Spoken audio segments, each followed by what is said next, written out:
Hey, good morning, everyone. So I got my car back first of all, so I'm able to do these live videos.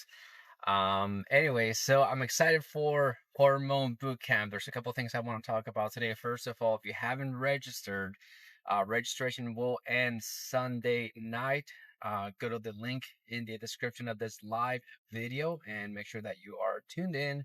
Register for that. Basically, anyone who is on that list will get the special trainings that I will be hosting. And also, I will be reaching out and basically working with you guys more closely together. Um, Other than that, so I was asked about my current week where I'm doing these citrus juice cleanses. And the question was, don't these, juices, this is a lot of orange juice basically, like, doesn't it have sugar? And so people are kind of like confused, like, aren't you keto? Like ketogenic. And I'm like, no. When you understand what your diet project is about, what my understanding of food is, and basically what I am researching myself and trying to help you guys understand is that everything that you eat, okay, everything that you put into your body, I used to think that you just basically consume food or drinks or whatever, and then the stomach would somehow just take care of it, and that was it. Like, that was the extent of my knowledge. But because of brewing beer and my understanding of yeast, bacteria, and all these other creatures, basically what I understand is that that's who we are really feeding, right? Our gut flora, that's who we are really feeding. And so when I started to understand that I had leaky gut, yeast overgrowth, and some of these other things, what I started to understand was that that was just like a population of these, cultures, I guess you want to call them, that I was essentially feeding.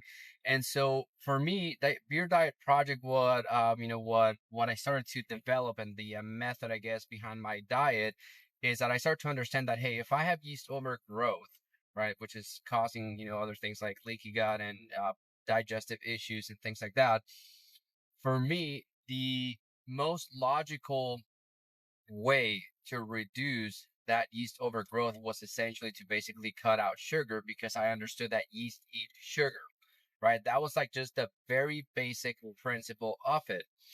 Now, the second thing from that is I basically spent like about, I don't know, the last 3 plus months with practically no sugar in my diet. So I was essentially ketogenic. And the whole purpose behind it was basically to bring down that population of yeast overgrowth that I knew that I had.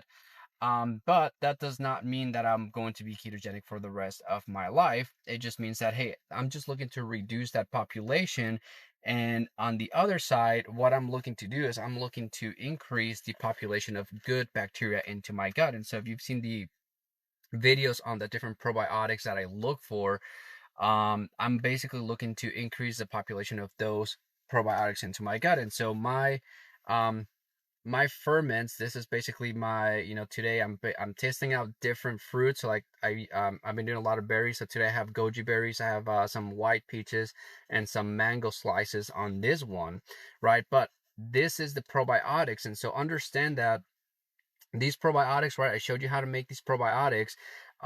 As I make them every day like these, I just prepared this morning. So by noon, maybe 1 o'clock, 2 o'clock, this would be basically fully active. Like, you'll see a lot of I mean, you can kind of hear already. I don't think you can hear it here on the phone, but there's a little bit of a hissing sound. That's basically the probiotics eating up all the sugar, right? They're fermenting it. So that tells me that these are active. That's one way to tell if your probiotics are active. And so understand that by the time that these probiotics are ready to drink around 2 o'clock or so, just because they're active 6 to 8 hours, these probiotics, like, they are the most active that they can be. And to me, this is just like a yeast starter brewing beer. It's like the best time to actually add these probiotics and inoculate a batch of beer. And just like that, this is the best time, when they're the most active, to inoculate myself with them. And so I'm not afraid to drink sugar, right, from like orange juice and things like that, because I'm going to be following my, these drinks with these probiotics. So any sugar that is in my gut, right? I've already reduced the population of yeast overgrowth. So now I have sugar in my gut, and I'm putting in active probiotics into my digestive system. That's how I envision myself restructuring my gut flora, right? This is basically what I started to understand and what I started to do. And this is basically what I've been researching and just trying out for myself to restructure my gut flora. I don't know if anyone that teaches this. This is just basically me from my understanding of brewing beer, that I understand that, okay, this is how it works in the brewing process. So therefore, this is the closest that I know that it would work for us. And that's one of the reasons why when I tell people, hey, make your probiotics, start doing ferments, whether it's sauerkraut, whether it's the probiotics that I share, whether it's making sourdough bread, things like that. The reason why that's going to help you is because that's going to teach you more about these probiotics that you're trying to get into your gut and understand something. Someone was asking me about the boot camp, and who is it for? Does it work for Hashimotos and things like that? And the thing is, like, most people that have hypothyroidism, 90% of them have Hashimoto's. I read that, I think, from Isabella Wentz, the author of the book The Root Cause. But a lot of people, and this is kind of like what I start to understand as well, is that a lot of our issues are really gut related issues, gut related, like autoimmune conditions. Basically, that's what that means. You have bad bacteria or not enough good bacteria in your gut. That's why, for me, this makes sense. That's why it's not that I am a doctor. It's not that I understand health. I just understand yeast and bacteria. And that's what I'm trying to fix in my gut. That's what produces hormones. That's what creates vitamins, right? I talk about, we're going to be going through the hormone boot camp, week number 2. It's all about fermented cod liver oil. There's the word again, fermentation. And I talk about why, for me, vitamin D, when you're getting it from a food source, the number one thing that you need to make sure that you have in your gut and or in your body is basically the bacteria that produces that vitamin A, vitamins A, D, and K, right? These are fat soluble vitamins. There's an environment that needs to be created for fermentation to happen, and it's different for carbohydrates, protein, and fats, right? So that's why, for me, like, Beer Diet Project, it started out as a bit of a joke for a name, because I was, saying like, oh, I'm on a liquid diet. And now I'm literally on a liquid diet, but it's because it just makes sense that that's the best way for me to restructure my gut flora. That's how I was able to get my energy back. That's how I was able to get lean. You guys are going to see, I'm going to show you a little bit of my progress this weekend, how far I've come in the last, I've only, 90 plus days, I'm almost on 4 months. What is it? Where we have like 3.5 months since I really started, getting really strict and being more disciplined with this. So so you guys can see, like, what can happen to your body when you actually begin to understand it, when you begin to learn how to take care of it. Like, I was not born or raised knowing any of this stuff. I was 28 years old when all of this was happening to me. And prior to that, I was the kind of person that I would just eat whatever. I never would have imagined that food would have such an impact, because it was just normal. You would just wake up and you just eat breakfast. That's just what you do, right? You eat your oatmeal, you eat your eggs, orange juice, coffee, whatever it is that you have, and you just have no idea what's happening, in the background. But now that I understand that, hey, if you eat certain foods, you're basically growing a certain type of, bacteria and or yeast or whatever it is in your gut. Once you understand that, now you can begin to set a goal and say, hey, you know what? I want more energy. And if you want more energy, then you know that having yeast overgrowth is not the way to do it. So what do? You cut out sugar and you get rid of that yeast overgrowth. And then you know that there are other probiotics and bacteria that are going to help you produce the vitamins that are going to give you energy. Vitamin D is what gives you energy. So start looking for the probiotics that help your body produce vitamin D. That's the concept in a nutshell. And so as you understand that now you can actually begin to play with the 5 things that I learned from brewing beer: is water, minerals, pH, temperature, and bacteria. That's the only thing that you're going to be playing with. And then the food source is really what's going to feed everything that you have in your gut. So that's why, if you follow the structure of the hormone bootcamp, I am essentially teaching you more or less a process that is going to help you understand fermentation. So we're going to start with water and minerals. Without water and minerals, you can't brew beer. And I would say that without water and minerals, you cannot digest food. right? Digestion, like this is really what you are after. If you can't digest food, you just can't get nutrients.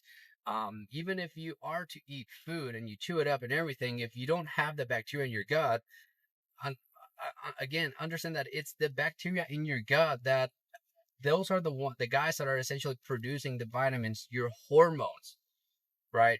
So now it starts to make sense because remember, I was told that I was going to have to take hormones for the rest of my life.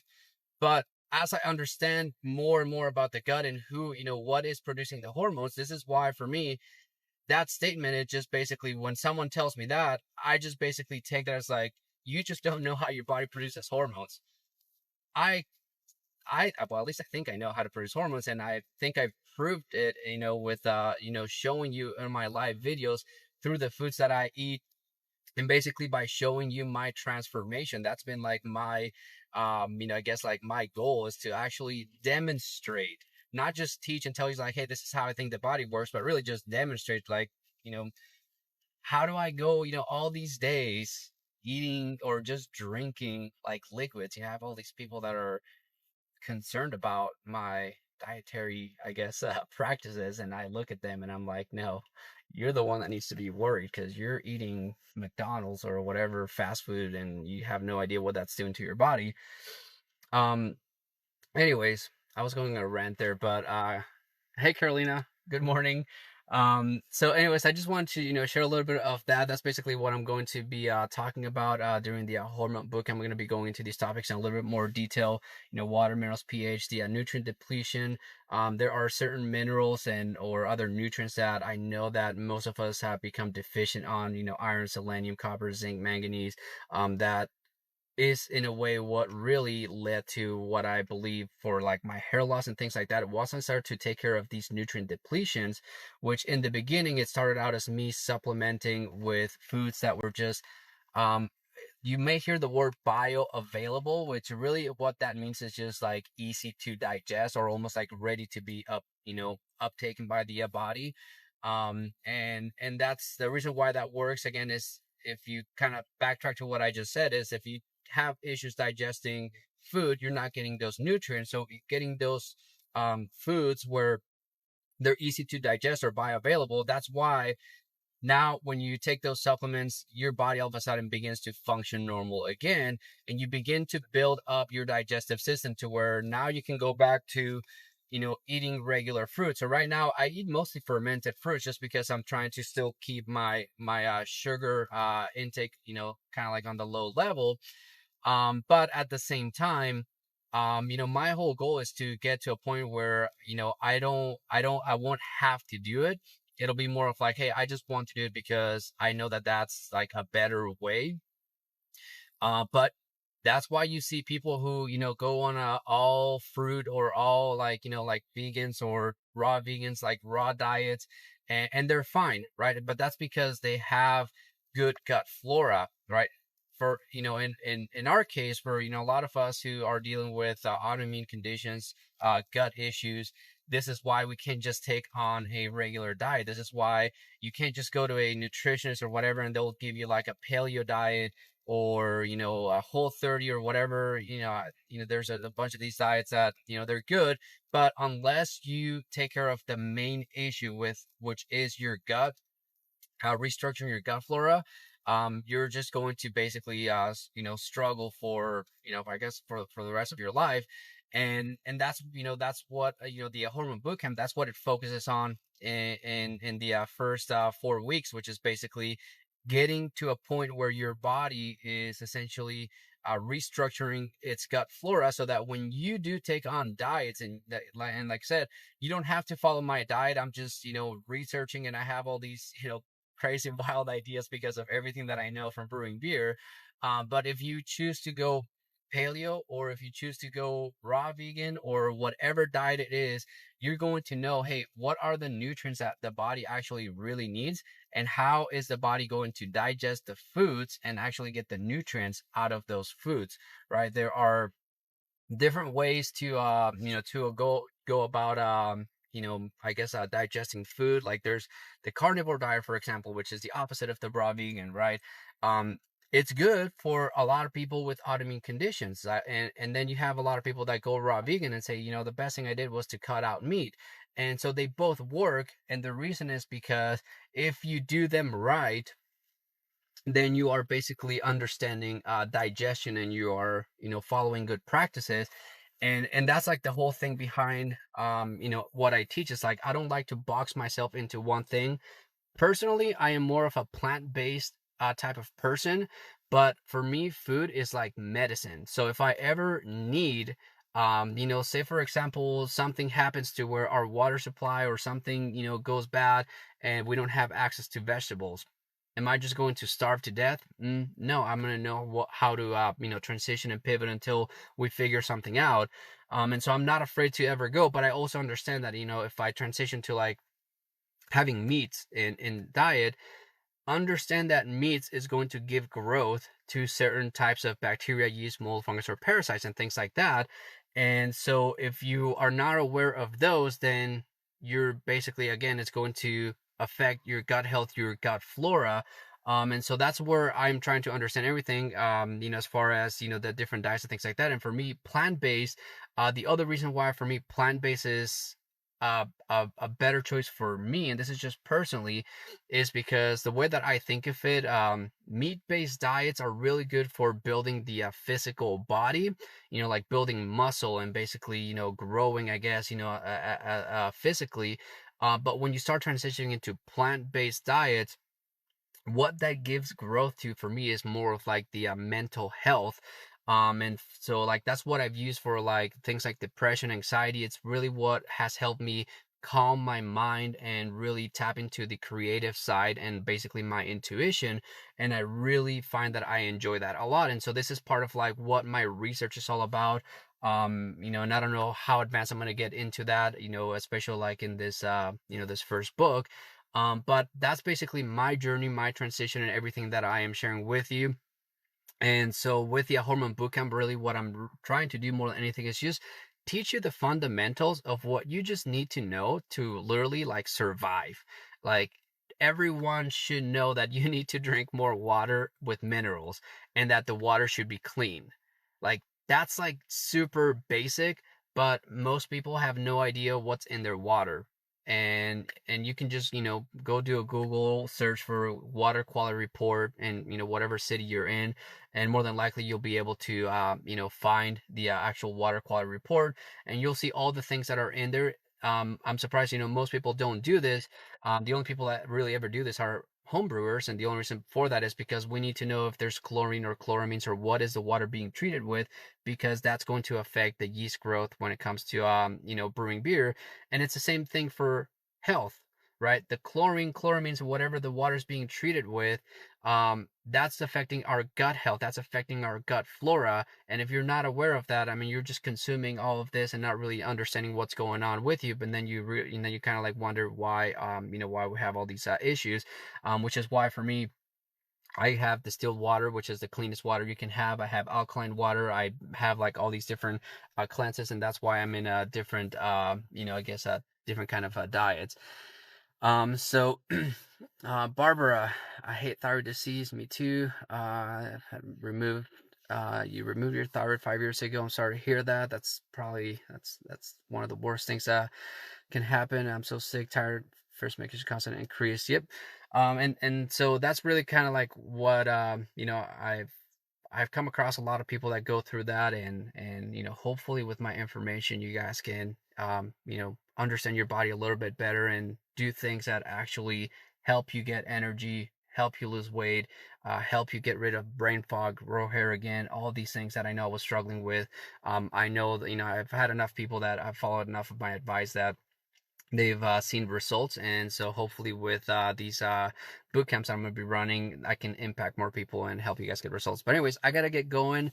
I'll be live tonight at 7 p.m. doing a little bit of a Q&A for anyone who's going to be participating in the hormone boot camp, or anyone who's thinking about it but not sure, whatever. Tonight at 7 p.m. I'll be answering questions for that. And yeah, we'll go from there. I don't buy our city water, buy Poland spring water here in Maine. Yep. I'll be talking a little bit more about that as well. So hope to see you tonight, Barbara. I'll be able to talk more a little bit about that. But I gotta get going. So anyways, check out the link in the description of this live video. That's where I have all the details for the upcoming hormone bootcamp. That's how you register, and I will talk to you guys later. See ya.